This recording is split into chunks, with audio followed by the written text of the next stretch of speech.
mismong maritime lawyer ho. Tapos ang West Philippine Sea. Oh. Meron ho ba talaga tayong exact data para malagay sa mapa kung hanggang saan lang po ba natatapos ang West Philippine Sea?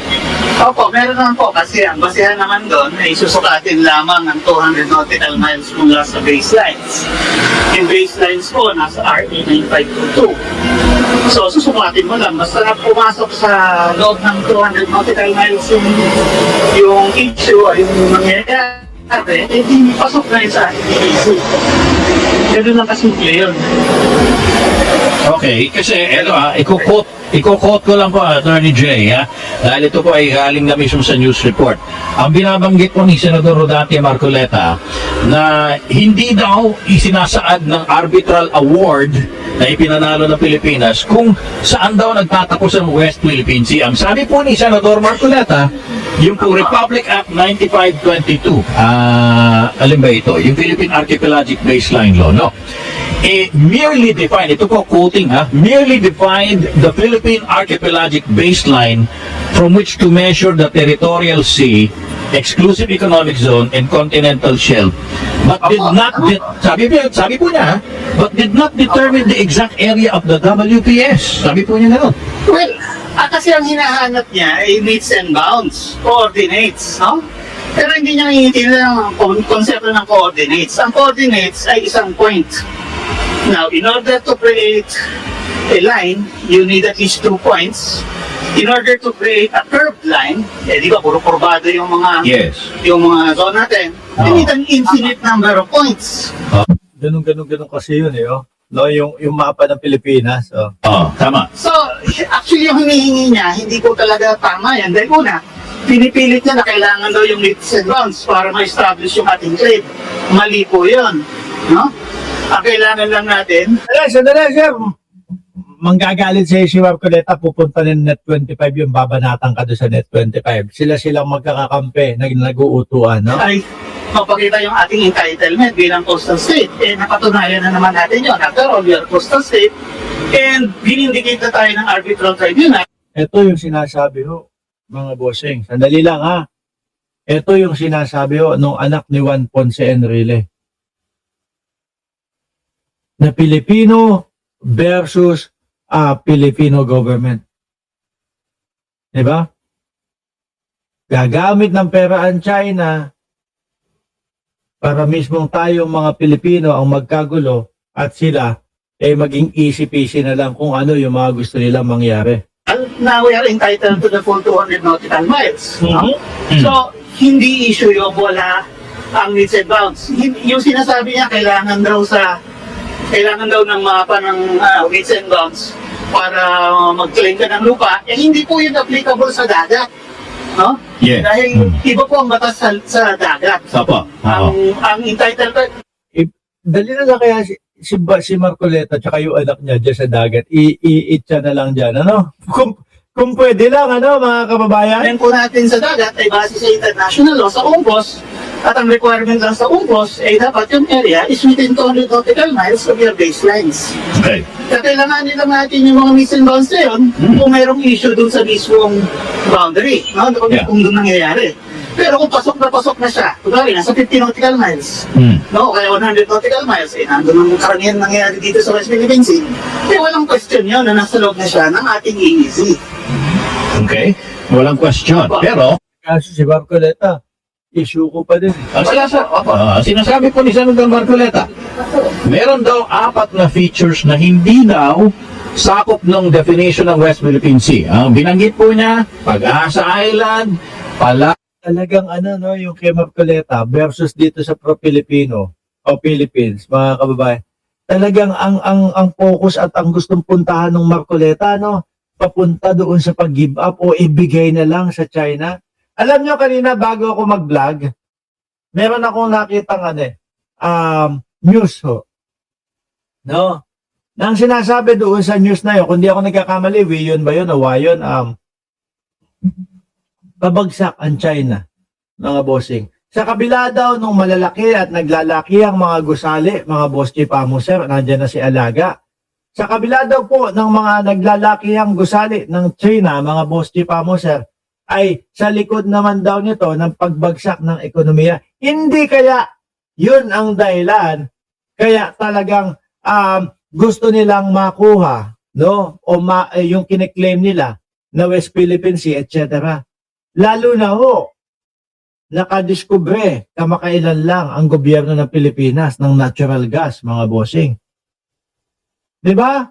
Baka yun yung inaasahan na muling makakapagpabangon sa China kung totoo man na sila ay bumabagsak na ho. Kaya eto, ginagawa ang lahat ng paraan, no? Pati yung mga kapwa natin Pilipino, binabayaran na nila. Kalayaan, kasama pa rin daw sa, ano ba ito? Apo. Siguro, Yeah, no? Pero, again, hindi niya iniintindi eh. West Philippine Sea is the sea. The sea around these features. No? Yung mga land features, mga isla, hindi po yan obviously sea. Hindi yan parte ng West Philippine Sea. Yes. Ang karapatan ng Pilipinas dyan ay sovereignty, no? Bilang mga isla ng Pilipinas. Hiwalay na issue yun. Ibang batas yung applicable doon. Hindi Kasi nga land, ano? Hindi kasama sa dagat yun. Isla na nga may lupa. conclusion. Ang applicable doon ay customary international law na nagsasabi nga na as long as yung area ay under your full control and sovereignty, actual exercise of sovereignty, then it is yours. Oo, So hindi kailangan ng meets and bounds para doon. No, maghanap po siya ng meets and bounds ng lahat ng bansa ng mundo. Kung gusto niya, wala siyang makikita. No? Na nakadefine ng bawat meets and bounds ng bawat isla o bawat continent. Eto nga, hindi naman nila hinahanapan eh. Yung 9-dash line eh. Nung mga amo nila eh. So, parang sa palagay niyo ba, Attorney Jay, ito ay parang misunderstanding lang po ba sa konsepto ng maritime, ano tawag dito? features natin. Oo, ng archipelagic baseline natin. Dito, yan po ay kumbaga confusion na talaga kung ano ang dagat, anong West Philippine Sea, at ano yung mga islands ng Kalayaan Island Group at saka doon sa Scarborough Shoal na hindi naman dagat, kundi mga isla at bato na subject to the sovereignty of the Philippines. Ginagahalo-halo niya. Hindi niya Sabi ni Legaspi, tama Mark, yan ang goal ni Marcoleta, ang West Philippine Sea at Kalayaan Island dahil na-discovery ang oil at gas ni PBBM, trilyon ang kita at napakalaking tulong sa taong bayan. Oo. Tingin ko yan eh. Kasi mas uminit ho sila at nagpursige sila eh. Simula ho ng naipabalita po buong mundo yung natural gas na na-discover ho, mga kababayan. Di ba? Nauna yun, biglang ito, pumutok ang kilikili. Pumutok na ng pumutok yung mga mag-amang Marcoleta. Tuloy. At yung ibang mga senator. hinihiwalay. Kaya yan, puro confusion yung inaano niya doon. Ilalagay niya doon. Kaya ho bang ituwid yung confusion niya? Kung kunwari, kayo naman po ang makakaalam din sa batas na ito, para maipaliwanag sa kanya, sa tingin niyo may pag-asa pa ho bang... Ako po, hindi maano yan. No, traidor, pwede na. Sabi, ano siya sabi ni Sir Cadiz? No, mga traidor, oo. Yan, makapili. Yan yung mga dapat tawag dyan sa mga yan. Mawala yung confusion niya? Depende po yan sa kung ano talagang objective niya dahil Totoo. Ako naniniwala, hindi maipapaintindi yan sa lowest rank lawyer, mga kababayan. Hindi, imposible. Kung ang objective talaga, kampihan at ipamigay, kahit anong pagpapaintindi po, hindi hindi tatalab yan. malinaw naman doon sa batas at kung anong sinasaad natin, minsan sinasabi pa niya wala daw tayong iisi napakalinaw sa Constitution at ang batas na nainak. So hindi po tama yun. Ewan ko lang po, sa totoo lang. Bilang Malinaw po kung gusto niya magpalinaw. Opo. Bilang abogado din, Attorney Jay, syempre may alam ka rin po sa Konstitusyon ng Pilipinas. Wala po bang kahit ano na maaaring batas na naaapakan niya dun sa ginagawa niya? Kasi kanina pinag-uusapan nga po na. Ikulong na yung mga yan. Hindi, sa totoo lang, nakalimutan ko lang yung huling yung kay Gutesa pa yata yun. No? Yung kay Gutesa, yung dapat matutukan din ho yun, mga kababayan. Tsaka yung ng putik kasi ang Comelec, babagal-bagal din eh. Yung sa ano niya, yung pagtatalan niya nung mga tao na umano sa kanya, nagbigay ng tulong na ang sinabi niya o sinulat niya doon sa kanyang salaysay, walang tumulong sa kanya. Aksyonan nyo na. Patanggal, pasipa, paalis na yung mga yan. Di ba? Yung parang on the lines of treason na ang ginagawa niya ito. Yun nga po yung sinasabi ng ibang tumatawag sa akin. Kasi malinaw dun sa Constitution, Article 12, no? Especially Sa ibang bansa yan, lalo na pag China, nako, tapos na buhay niya. Hindi yun, talaga. Di ba? O yung bansa na lang, yung sa SOSE, sabi ni Renato Gonzales, salamat po, sir, sa pagpapaalala. Sa SOSE niya, di ba? Sa doon sa election expenditure, ginawa niya? 0 daw, wala daw. Hindi nilagda, hindi sinulat. Bakit daw ho? Ano daw ang dahilan niya? Kasi daw request ng mga kaibigan. Baka si request ng Diskaya yun. No, baka lang naman ho, request ng Diskaya. Action na Lintek. Mga Comelec, paki-action na naman po yun. Dapat maano ng mga vlogger yan, no? Maulit-ulit namin yan. No? Ng mga vlogger na mga sumusuporta o yung mga visit dito sa mga Marcoleta na ito. dun sa Article 13, ang Estado meron siyang duty na proteksyonan ang ating exclusive economic zone. No, binabanggit po ang exclusive economic zone sa Constitution. Kailangan i-preserve natin ang marine wealth sa ating katubigan, including yung exclusive economic zone. Kaya yung sinasabi po niya na wala tayong exclusive economic zone, ay talagang para sa atin, parang willful ignorance na yun. No? Ando na yun, actually yung EEZ natin noong pa 1978 yan tinaguyod ng KT 1599. Correct. Oo. So, wala akong tumututol noon. Wala nagsasabi noon na wala tayong EEZ. Yeah. So, lalo lang siyang pinalakas dahil sa Constitution. And then, since sa Constitution na sinapit, ilang batas na yung nag-implement noon, including yung Fisheries Code at saka yung ating Mining Act. Saka nung panahon pa lang ho, dating Pangulo Duterte, mga mangingisda natin, kawawang-kawawa ho sa kanila. Imbis na ho kampihan, imbis na ho ipagtanggol, ay hindi, sasabihin ni Duterte, barter lang yan.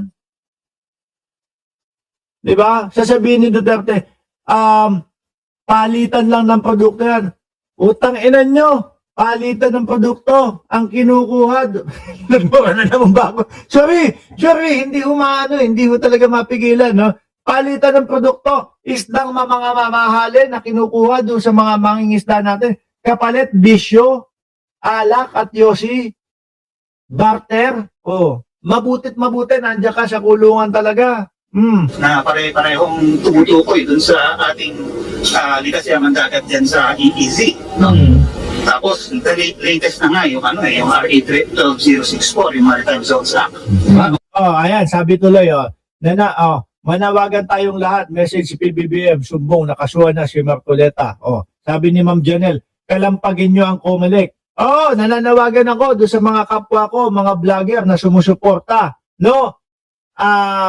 Sa teritoryo o sa bansang Pilipinas. Nananawagan ako. I-echo natin lahat ito para matapos na itong si Marcoleta. Kalampagin natin ang Comelec. Ano na? No? Pagka-disqualified o pagkatanggal sa Senado. Yung sa SOSE niya pa lang. Para hindi na nakakapaghasik ng mga ganitong mga katarantaduhan. Di ba? Parang ulit lang niya. Bago tayo magtapos pala natin, dahil tapos na oras. Meron po ba kayong pagkakataon na nakaharap niyo na ba si Senador Marcoleta at nagkaliwanagan kayo ng posisyon? Hindi po. Hindi pa. Wala naman siya nung inaayos natin yung Maritime Zone Act. Opo, wala pa siya noon. Kapapasok lang niya, no? Nitong for his first term. Yeah. No? So, Unang termino pa lang, Pero wag ka, makakapangalawang termino pa ho yan. No, bakit to? Madami ho silang mga bulag na mga tagasunod, kagaya po ng mga DDS. wala pa po. At I don't think na naghanap naman siya. Wala naman nagtatanong din. Yeah. From his staff na magpa-briefing, no? Hindi ka dahil Ako naniniwala ho ako mga boss Chipamo sir, itong kampo ni Rodante Marcoleta at saka yung anak niya, no?